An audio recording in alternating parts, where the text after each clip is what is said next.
The repercussions of this decision are going to affect us in a way that we cannot even fathom right now. We're literally living in a third world country as of next week. This plan is so insidious. 40 million Americans are going to go without food for the next 2 months. And I couldn't sleep last night because my mind was going through all of the different consequences of that. See, like, people are thinking about the families, and yes, that is valid. That is so valid. But I was thinking about what other motive would they have to implement this, because they've already pre-thought out the consequences. Each dollar spent from SNAP, EBT, food stamps creates $1.54 in the economy. People will go hungry. That will in turn influence health outcomes.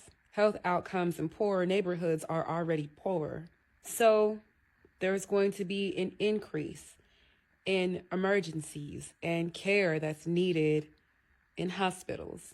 Well, if they're cutting Medicare and Medicaid and premiums are going up, all right, cool. But what's happening on the local level? If people are in rural areas and or living in food deserts, which a lot of people who need to supplement their nutrition are in, those local grocery stores, farmers, there won't be any income or spending happening, or a tremendously reduced amount of spending. So the local grocery stores are going to suffer if they can even keep their doors open. Then let's say they do turn the SNAP benefits back on. But what if those grocery stores don't make it through those 2 months? So now there's even more insecurity, food insecurity in those neighborhoods. Okay, if people are hungry, then crime rises. If crime rises, it gives an excuse to send in National Guards to police the people who are just hungry. Homelessness increases. People will choose to purchase food for their kids and their families over paying rent, overpaying utilities. Utilities are already crazy. The energy prices are out of control. Supplemental help for utilities goes away.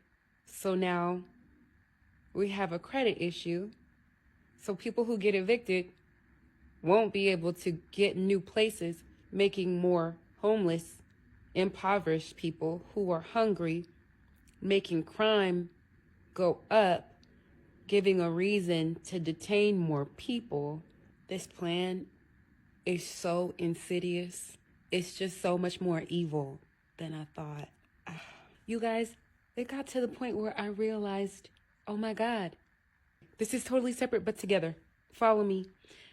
Air traffic controllers who aren't getting paid because of the shutdown are doing jobs like DoorDash and Instacart to make up some money while they're not getting paid.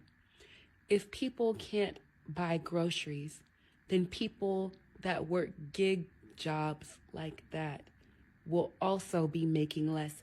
So the people who are not receiving benefits but are still working gig jobs also will have a reduction in money.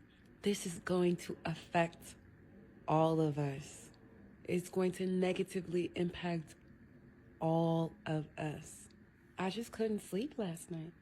I couldn't sleep thinking about the ripple effects of this decision and how evil it is.